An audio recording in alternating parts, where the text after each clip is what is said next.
Коронавируска каршы күрөш боюнча республикалык штабтын 11 февралдагы маалыматына караганда 41 сутка ичинде COVID-19 жана пневмониядан Ош облусунан 1 адам каза тапты. 75 кишиге вирус жаңы жуккандыгы маалым болду. Саламаттык сактоо министрлигинин жаңы эсеби боюнча коронавирус пандемиясы башталган былтыркы март айынан бери илдеттин курмандыктары 1437 кишиге жетти. Ал эми инфекция жугузуп алгандардын жалпы саны 85.328 адам болду. Андан айыгып чыккандар 82.006 адамды түздү. Ооруканада 427 бейт дарыланып жатат. Алардын ичинен 26сы өтө оор абалда, 117си оор болуп жатат. 522 бейтап амбулатордук негизде дарыланууда.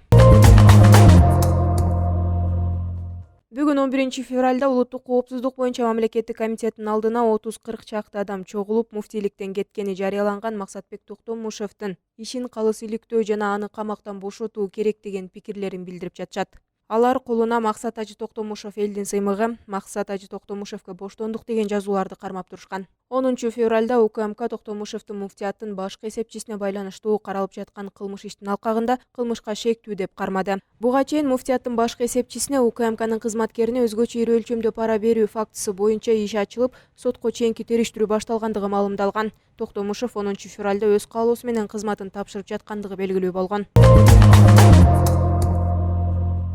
11 февралда улуттук коопсуздук боюнча мамлекеттик комитеттин уюшкан кылмыштуу топторго каршы күрөшүү боюнча Атай операциясынын натыйжасында Жанга кайманаты бар өлкөнүн түштүк аймагын көзөмөлдөгөн Крим Төбөл Кадыр Досонов кармалды. Бул тууралуу УКМКнын басма сөз кызматы кабарлады. Досонов Ош шаарынан кармалып Бишкекке алынып келинди жана Атай кызматтын убактылуу кармоочу камак жайына киргизилди. Буга чейин адвокат Назгүл Сүйүналиева Досонов УКМКнын Оштогу башкармалыгына өзү баргандыгын Фейсбуктагы баракчасына жазган. УКМК 2020 жылдын 30 ноябрында Досоновго карата издөө жарыялагандыгын кабарлаган.